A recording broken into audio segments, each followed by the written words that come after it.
ஆன்மீக நண்பர்களுக்கு வணக்கம், நேயர்களுக்கு வணக்கங்களை தெரிவித்துக் கொண்டு, நேயர்களே, கடுவெளி சித்தர் என்று சொல்ல ஒரு சித்தர் ஒரு பாடலை நமக்கெல்லாம் பாடியிருக்கின்றார். பாவம் செய்யாதிரு மனமே, நாளை கோபம் கொண்டே ஏமன் கொண்டோடி போவான். பாவம் செய்யாதிரு மனமே. அற்புதமான வரிகளை சித்தர், கடுவெளி சித்தர் நமக்கெல்லாம் கொடுத்து கொண்டு போயிருக்கின்றார். இதிலிருந்து நாம் புரிந்து கொள்ள வேண்டியது, பாவங்களை தவிர்த்து தர்மங்களை செய்ய வேண்டும் என்பதையே அவர் உணர்த்தி இருக்கின்றார். நேயர்களே, நாமெல்லாம் அன்னை வயிற்றில் பிறக்கும் போது இந்த பூலோகத்தில் ஜனனம் எடுக்கின்றோம்.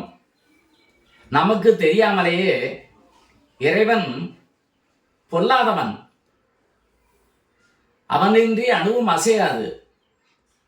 அந்த இறைவன் பிறப்பதற்கு முன்னதாக பிறக்கும் போதே 2 பைகள், வலது தோளில் ஒரு பையும் இடது தோளில் ஒரு பையும் மாட்டி நம்மை இந்த பூலோகத்தில் பிறக்க வைக்கின்றான். பிறந்து நாம் வாழ்ந்து வரும் காலத்தில் பாவங்கள் புண்ணியங்கள் இரண்டையுமே ஒரு மனிதன் செய்து கொள்கின்றான். அவன் செய்யும் பாவங்களெல்லாம் இடது தோளில் மாட்டி இருக்கக்கூடிய பையிலும், அவன் செய்யக்கூடிய புண்ணியங்கள் எல்லாம் வலது தோளில் இருக்கக்கூடிய பையிலையும் சேமித்து வைத்துக் கொண்டு வருவான். இப்படியாக ஒரு மனிதன் வாழுகின்ற காலங்கள் வரை தான் செய்யும் பாவ புண்ணியங்களில், புண்ணியங்கள் ஒரு பையிலையும் பாவங்கள் என்பது ஒரு பையிலும். பாவங்கள் என்பது உங்களுக்கு புரியும். அதர்மம், அட்டுழியம், பிறரை கெடுப்பது, நிந்திப்பது, பிறர் சொத்தை அபகரிப்பது, பிறருக்கு வஞ்சகம் செய்வது, கொலை, களவு, தீமைகள் செய்வது பாவங்கள். நீதி, நேர்மை, தர்மம், அறவழி, பிறருக்கு உதவிகரம் செய்தல், பொய் சொல்லாமை, தர்ம வழியில் ஈடுபடுவது, இது புண்ணியங்கள். மனிதன் தனக்கு தெரியாமல் பாவங்கள் செய்யணும், அதுவும் தனக்கு தெரிந்து புண்ணியங்கள் செய்கின்றார். தெரியாமல் சில பாவங்கள் செய்வதும் உண்டு. இருப்பினும் அதிகபட்சமான பாவங்கள் செய்யும் போது பாவ மூட்டைகள் அதிகபட்சமாக போய்விடுகிறது.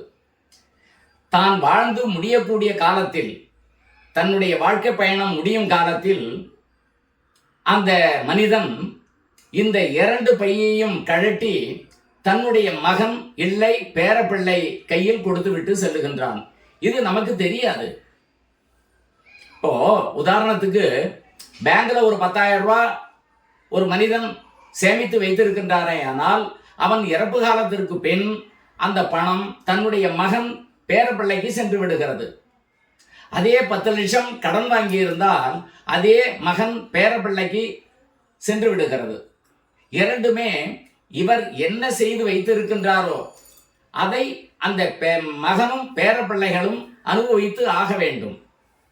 அப்படி பாவ மூட்டைகளை வாங்கும் ஒரு மனிதன், ஒரு சிலர் தன் வயதில் செலவு செய்து விடவும், ஒரு சிலர் தன்னுடைய மகன் வரை அந்த பொருள் செலவு செய்யாத வரையும் இருக்கக்கூடிய ஒரு சூழ்நிலை உண்டு.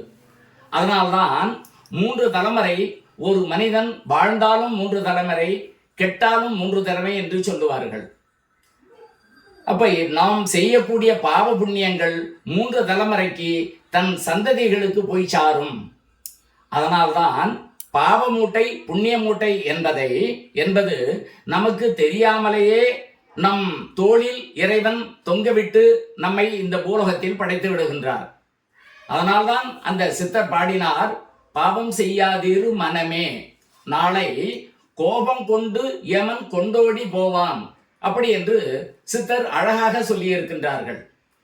இதை உணர்ந்து எல்லோருமே தன் சிந்தனையில் புண்ணியங்கள் செய்யவும், தர்மங்கள் செய்யவும், பிறரை கெடுக்காமலும், இந்த ஜனனத்தில் தான் எடுத்த பிறவி பயனை அடைவதற்கு தர்ம சிந்தனையில் வழிபட்டு, இறைவனை வழிபட்டு வாழுங்கள் என்று சொல்லி விடைபெறுகின்றேன்.